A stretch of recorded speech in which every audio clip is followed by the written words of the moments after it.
Parler d'une unité d'élite dont la réputation a largement dépassé nos frontières. Le GIGN fête ses 50 ans cette année. Plusieurs milliers d'opérations réalisées depuis sa création en 1974. Une est devenue mythique. 26 décembre 1994, les terroristes du GIA, le groupe islamiste armé, prennent en otage les passagers d'un Airbus au départ d'Alger. L'avion atterrit à Marignane. Après plusieurs heures de tension, le GIGN monte à l'assaut. Intervention filmée en direct et pour la première fois par les télévisions. Les images feront le tour du monde.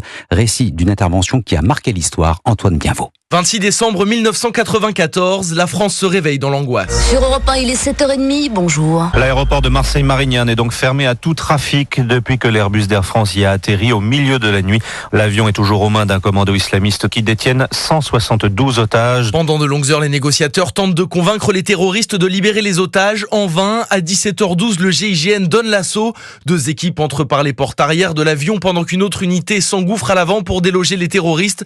Dans le cockpit, les tirs fusent, les grenades explosent. Un copilote se jette par le hublot pour échapper aux balles avant de s'enfuir, la jambe brisée par sa chute. Après 15 minutes d'assaut, les 4 terroristes sont finalement abattus. 9 membres du GIGN sont blessés.